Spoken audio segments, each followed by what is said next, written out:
Hello नमस्कार, महाराजा kitchen रेसिपीमध्ये आपलं स्वागत आहे। तर आज मी कोथिंबीरीचे मेटकुळे बनवणार आहे। चला तर सुरुवात करूया। मेटकुळे बनवण्यासाठी सर्वात प्रथम आपण 1 वाटी तांदळाची पीठ घ्यायची आहे।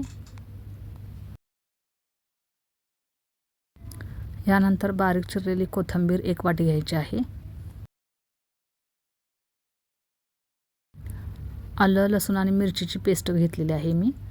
तर मिक्सरला बारीक करून घातला तरीही चालेल किंवा ठेचून घातला तरीही चालेल। चवीनुसार मीठ आणि यानंतर अर्धा चमचा जिरे पावडर किंवा जिरे घातले तरीही चालेल। हिंग चिमूटभर, हळद अर्धा चमचा। आता हे सर्व एकत्र मिक्स करायचं आहे आणि त्यानंतर थोडं थोडं आपण पाणी घालून मळून घ्यायचं आहे। एकाच पदार्थाला काही भागामध्ये वेगळ्या नावाने बोलले जाते, तर या मेटकुळ्यांना तुमच्या भागामध्ये कोणत्या नावाने बोलले जाते हे कमेंट करून नक्की सांगा।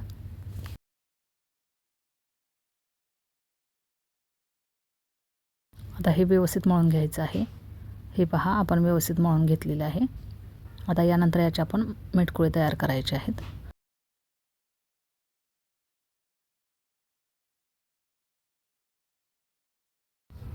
आता या पिठाचे आपण छोटे छोटे गोळे बनवून घ्यायचे आहेत आणि त्याला मध्ये असे होल द्यायचे आहे।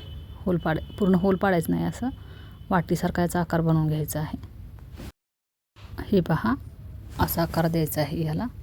असे आपण सर्व मेटकुळे तयार करून घ्यायचे आहेत। मेटकुळे बनवताना हाताला पीठ चिकटू नये म्हणून आपण हाताला तेल लावायचं आहे।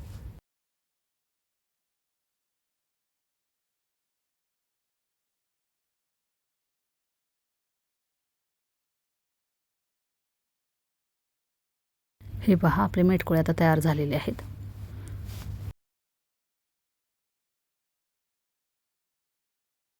यानंतर कढई गरम करून घ्यायची आहे आणि यामध्ये 2 चमचे तेल ओतायचं आहे। आता या तेलामध्ये मोहरी, जिरे अर्धा चमचा, तीळ घालायचं आहे अर्धा चमचा आणि त्यानंतर हिंग चिमूटभर। पिठामध्ये आपण आलं, लसूण, मिरची, कोथिंबीर असे सर्व मसाले घातलेले आहेत, त्यामुळे आपण या फोडणीमध्ये घालायची काही गरज नाही आहे। आता त्यानंतर यामध्ये आपण गरम पाणी ओतायचं आहे आणि यामध्ये हळद थोडी अर्धा चमचा घालायची आहे। पिठामध्ये मीठ आपण घातलेलं आहे, त्यामुळे यामध्ये थोडंच मीठ वापरायचं आहे। पाण्याला उकळी येऊ द्यायची आहे आणि उकळीमध्ये आपण हे मेटकुळे सोडायचे आहेत।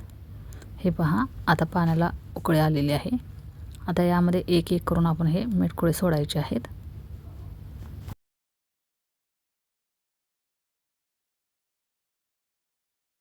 हे शिजण्यासाठी 5 ते 10 मिनिटाचा वेळ लागतो।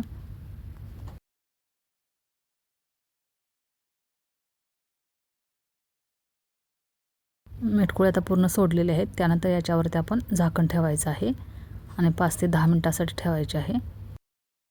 गॅसची फ्लेम लो ठेवायची आहे आणि लो फ्लेमवरतीच हे शिजवून घ्यायचे आहे। आता हे पहा, आपण पाहूया शिजलेत का ते। कच्चे वाटत असल्यास आपण यामध्ये वरून थोडं पाणी घालून पुन्हा एकदा झाकण देऊन शिजवून घेतलं तरी चालेल।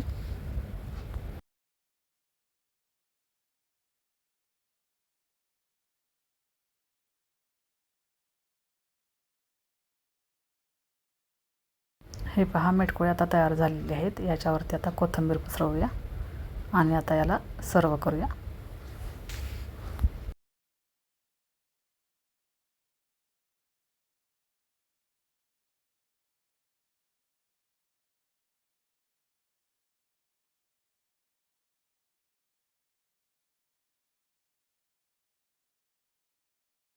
तर ही रेसिपी आपल्यास आवडल्यास लाईक करा, शेअर करा, सबस्क्राईब करा।